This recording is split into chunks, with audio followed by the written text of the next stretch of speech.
വർഷങ്ങൾക്ക് ശേഷം എന്ന സിനിമ ഇഷ്ടപ്പെടുന്നവരും ഇഷ്ടപ്പെടാത്തവരും ഉള്ളത് നാച്ചുറലാണ്. പക്ഷേ ഇതിൻ്റെ മുകളിലോട്ട് വേറൊരു വിഷയമുണ്ട്. അതിനെക്കുറിച്ചിട്ടാണ് ഈ ഒരു video. So let's get started.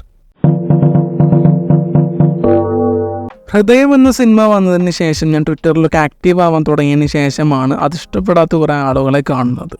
And it's okay to hate a film. കാരണം എല്ലാ സിനിമകളും എല്ലാവർക്കും ഇഷ്ടപ്പെടണം എന്നില്ലല്ലോ. അപ്പോൾ അത് അതിൻ്റെ വഴിക്ക് പോട്ടെ എന്ന് കരുതി. ആൻഡ് ഈ ടോപ്പിക്ക് ബേസ് ചെയ്തിട്ട് ഞാൻ വേറൊരു വീഡിയോയും ചെയ്തിരുന്നു. പക്ഷേ അതിനൊരു സീക്വൽ ചെയ്യേണ്ടി വരും എന്ന് ഞാൻ കരുതിയില്ല. വർഷങ്ങൾക്ക് ശേഷം എന്നെ സംബന്ധിച്ചിടത്തോളം അത് അത്യാവശ്യം കുഴപ്പമില്ലാത്തൊരു സിനിമയായിട്ടാണ് എനിക്ക് തോന്നിയത്. ഒരു ഫ്ലോയിൽ ഇങ്ങനെ ഇരുന്ന് കാണാൻ പറ്റുന്ന ഒരു സിനിമ. നല്ല പെർഫോമൻസ് ഉണ്ട്, നല്ല മ്യൂസിക്കൊക്കെ ഉള്ള കാരണം എനിക്ക് എബവ് ആവറേജ് അനുഭവം തന്നൊരു സിനിമയാണ്. ഒരു പരിധി വരെ ഞാൻ സാറ്റിസ്ഫൈഡ് ആയിരുന്നു. എല്ലാവർക്കും ഒരു സിനിമയെക്കുറിച്ചിട്ട് ഒരേ വ്യൂ അല്ല ഉണ്ടാവുക. ഡിഫറെൻ്റ് ആയ ഒപ്പീനിയൻസ് വരും. അതിൽ തന്നെ സെയിം സിനിമ ഇഷ്ടപ്പെടുന്നവരും ഇഷ്ടപ്പെടാത്തവരും ഉണ്ടാവും. ഇതെല്ലാം ഓക്കെയാണ്. പക്ഷേ വർഷങ്ങൾക്ക് ശേഷം ഇഷ്ടമായ ഒരാളെ എന്തിന് ഇഷ്ടമാവാത്തൊരു വ്യക്തി അയാൾക്ക് ഇഷ്ടമാവാത്തതുകൊണ്ട് ഇഷ്ടമായ ഒരാളെ അറ്റാക്ക് ചെയ്യണം.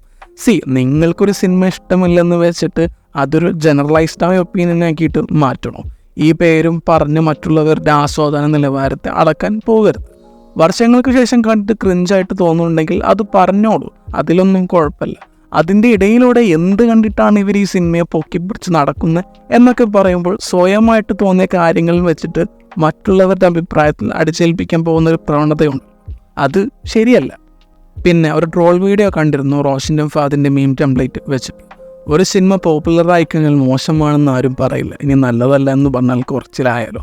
ഈ സ്റ്റേറ്റ്മെൻറ്റിലെ പ്രശ്നം എന്താണെന്ന് വെച്ചാൽ വർഷങ്ങൾക്ക് ശേഷം ഇഷ്ടമായവർ അത് ഇഷ്ടപ്പെടുന്ന ആളുകളും ഉള്ളതുകൊണ്ട് ആ ട്രാക്കിൽ കയറിയിട്ട് ചുമ്മാ ഇഷ്ടമായി എന്ന് പറയുന്നതാണ് എന്നാണ് ഈ ഒരു ടെംപ്ലേറ്റ് കൊണ്ട് അവർ ഉദ്ദേശിച്ചുള്ളത്. ആളുകൾക്ക് വ്യത്യസ്തമായ അഭിപ്രായം ഉണ്ട്, അത് സത്യമാണ്. സപ്പോസ് എനിക്ക് VS ഇഷ്ടമായില്ല എന്ന് പറയാം. പക്ഷേ അത് ഇഷ്ടപ്പെട്ട ഒരാളുടെ ഒപ്പീനിയൻ നോക്കിയിട്ട് ഇത് ചുമ്മാ പറയുന്നതാണ്, തള്ളാണ് എന്നൊക്കെ പറയുമ്പോൾ മറ്റൊരാളുടെ ഒപ്പീനിയനെ പുച്ഛിക്കുന്ന ഒരു സംഭവമാണ് അത്.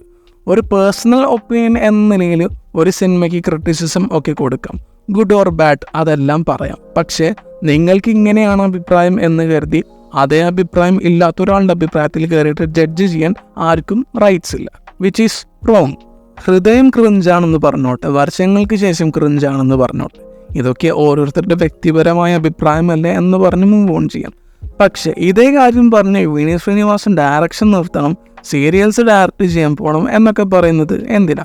സിനിമകളെ ക്രിട്ടിസൈസ് ചെയ്തോളൂ, വെട്ടിമുറിച്ച് നിരത്തി ക്രിഞ്ചാണെന്ന് പറഞ്ഞു, അതെല്ലാം ഓക്കെയാണ്. പക്ഷേ ഇതൊക്കെ ഇഷ്ടപ്പെടുന്ന ഓഡിയൻസും ഉണ്ട്. തിര ഒഴിച്ച് ബാക്കി എല്ലാ വിനീത് ശ്രീനിവാസൻ സിനിമകളും ബോക്സ് ഓഫീസ് സക്സസ്ഫുള്ളാണ്. ആൻഡ് തിരയും ഇഷ്ടപ്പെടുന്ന ഒരുപാട് ഓഡിയൻസും ഉണ്ട്.